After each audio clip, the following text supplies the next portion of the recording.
Selamat datang kembali di channel kami. Kali ini pembahasan kita mengenai istilah rehot ya. Buat teman-teman yang masih pemula, mungkin ini pernah terdengar istilah rehot. Tapi untuk melakukan pengerjaan rehot ya, ini sangatlah beresiko dikarenakan ini mengenai hanya memanaskan saja ya, memanaskan saja dalam arti kata memanaskan komponen supaya timah yang di bawahnya itu lebih melekat, dikarenakan bisa karena korosi. Jadi posisi kaki IC nya tidak menyatu dengan kaki yang di PCB ya.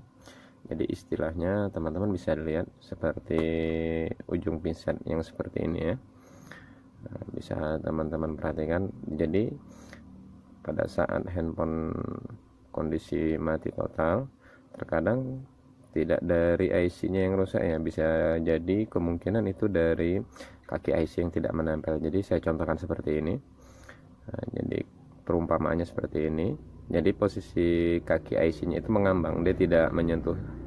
Nah, bisa kemungkinan salah satu atau dua ya, atau bisa jadi kemungkinan lebih dari dua kakinya tidak menyatu atau tidak menempel ya dengan kaki yang di boot PCB nya. Jadi gunanya kita merehot komponen itu supaya timahnya dari kaki IC bisa menyatu kembali dengan kaki yang di PCB ya, merapat seperti ini ya. Oke. Untuk teman-teman yang masih pemula, saya sarankan itu untuk praktek ya, itu diusahakan dari PCB yang handphone rusak bisa. Jadi untuk resiko pada saat kita mengerjakan handphone orang itu tidak terjadi kasus nombok ya. Bisa teman-teman beli handphone rusak kemudian kita praktekkan di rumah. Nah, itu untuk langkah awalnya. Oke, untuk langkah selanjutnya sebelum rehot, kita usahakan pada boot yang mau kita rehot seperti kamera yang posisinya lebih dekat itu diusahakan dilepaskan terlebih dahulu seperti ini. Dikhawatirkan kamera tidak tahan ya dengan kondisi panas, seperti lapisan keton seperti ini, LCD itu ada baiknya kita lepaskan terlebih dahulu. Oke, lanjut ya. Dan ini tidak sepenuhnya ya, tidak 100% handphone itu kalau direhot bisa pulih sempurna, tidak. Tapi ini untuk langkah awalnya buat teman-teman yang masih pemula. Jadi step by stepnya kita lakukan rehot terlebih dahulu, jangan terburu-buru langsung kita angkat IC nya.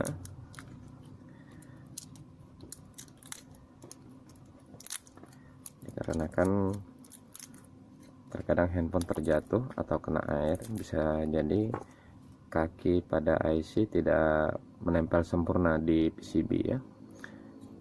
Teman-teman bisa menggunakan penjepit PCB, atau kalau belum punya bisa diletakkan di lantai yang rata seperti ini. Diusahakan yang rata ya.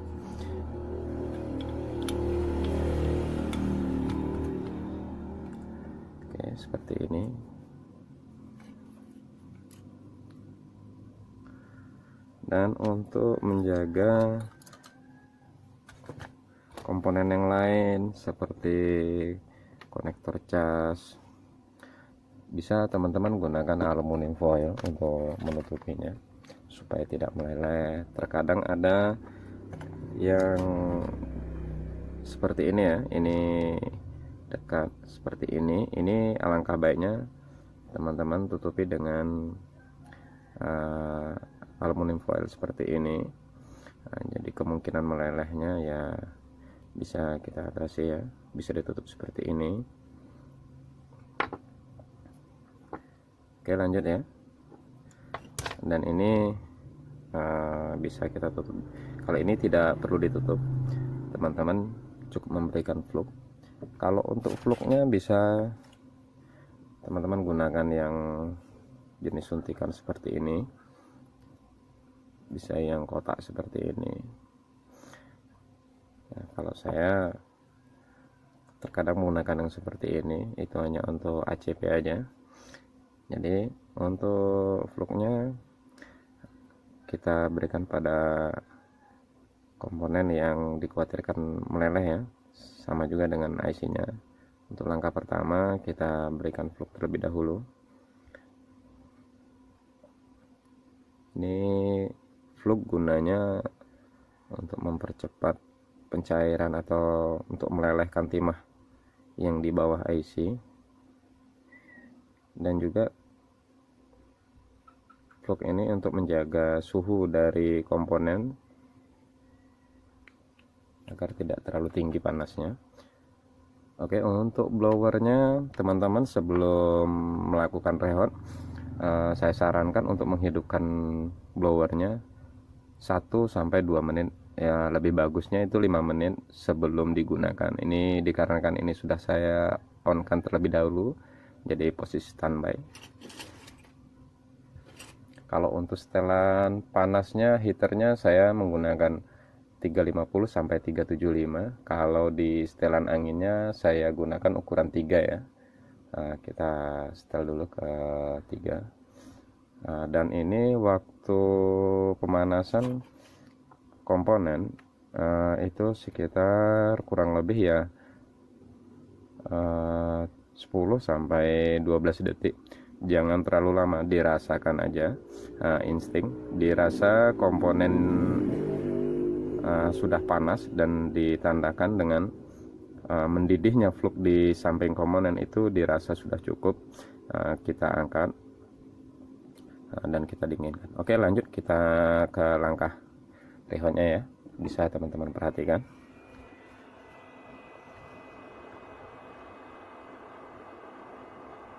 Jadi untuk arah putaran ini bebas ya, bisa ke kiri atau ke kanan sama saja. Diusahakan fokus ya, jangan terlalu dekat.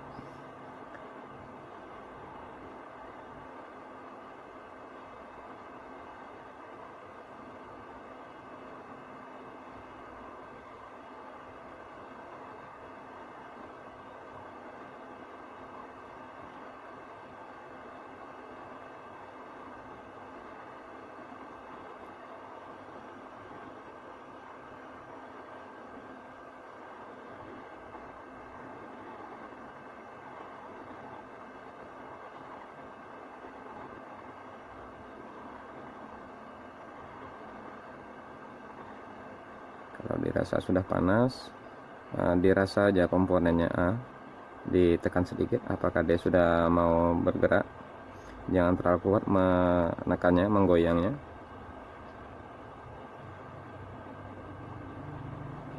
Kalau terlalu kuat bisa terjadi pergeseran kaki ya, atau komponen yang lain di sekelilingnya. Sangat berhati-hati. Diusahakan tangan teman-teman ini tertumpu di meja, jangan sampai menggantung.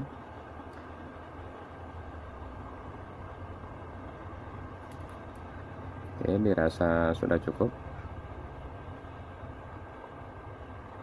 Bisa teman-teman rasakan sendiri.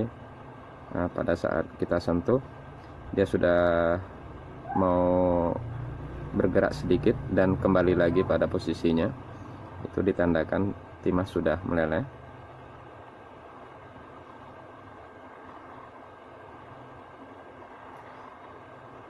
Ini trik seperti ini bisa untuk perangkat-perangkat yang lain seperti laptop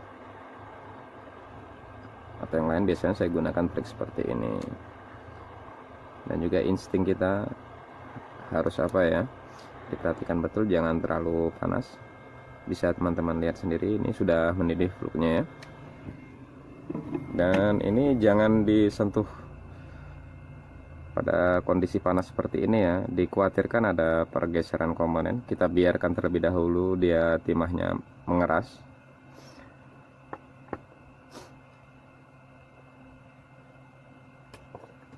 Jadi ini untuk langkah awalnya saja ya, tidak semua kondisi kerusakan bisa dieksekusi dengan cara rehot seperti ini untuk langkah awalnya saja.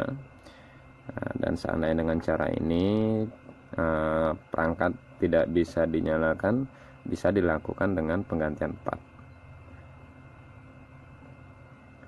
Dan juga sangat diteliti ya buat teman-teman ini yang masih pemula ya, untuk mengeksekusi apalagi jenisnya Android ya, itu pada bagian eMMC diusahakan sangat berhati-hati CPU. Nah, biasanya kalau untuk Android itu saya melakukan rehot itu untuk langkah awalnya di IC power. Nah, itu jenisnya CPU, eMMC itu saya tutupi. Nah, jadi itu saran dari saya buat teman-teman yang masih pemula. Jadi kita jangan sampai salah mengeksekusi untuk handphone seperti ini. Nah, kita harus tahu mana yang bagian IC powernya, CPU, eMMC. Jadi tidak hanya sekedar langsung kita panaskan atau kita rehot semua komponennya, tidak. Ini hanya sebagai contoh saja, bukan dalam arti kata kita rehot seperti ini handphone bisa nyala kembali, tidak. Nah, tapi ini untuk contoh saja buat teman-teman. Jadi kita harus memastikan terlebih dahulu jenis kerusakannya apa. Jadi untuk awal biasa kita menerima servisan kan, kita tanya dulu kronologinya dengan user ya, ini handphone kena apa, kena air atau jatuh. Dari situ bisa kita melakukan eksekusi. Kemudian kita eksekusi, kita langkah awalnya kita cek menggunakan power supply atau multitester. Untuk lebih akuratnya kita biasa menggunakan multitester awal, kemudian menggunakan power supply. Dan tidak semuanya ya, ini pesan buat teman-teman, jadi jangan langsung eksekusi di rehot. Ini hanya tata cara merehot, bukan cara menghidupkan handphone ya. Nah, jangan nanti teman-teman salah eksekusi, bisa berakibat fatal pada handphonenya. Oke, setelah dingin baru kita bersihkan.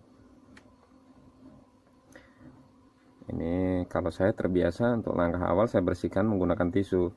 Nah, sesudah dirasa cukup bersih baru saya menggunakan thinner.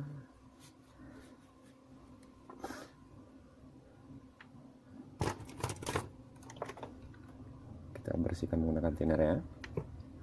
Saya usahakan thinner ini yang jenisnya tipe A ya.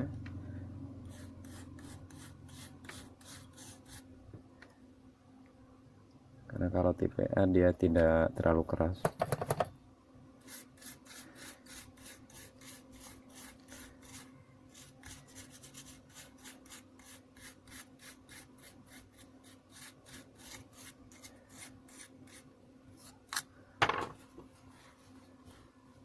Kita bersihkan kembali.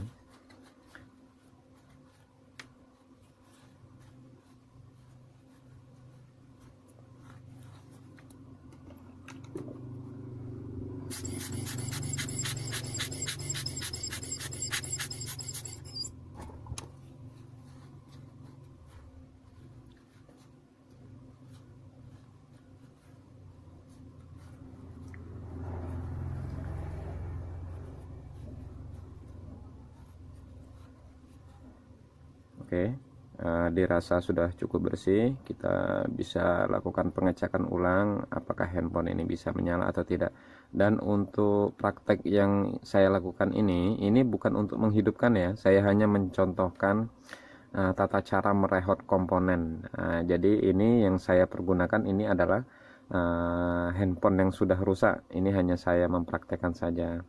Oke, dirasa nanti handphone tidak mau menyala, bisa kita lakukan pergantian komponen. Oke, itu saja. Mudah-mudahan tips ini bisa bermanfaat buat teman-teman semua. Cukup sekian dan terima kasih.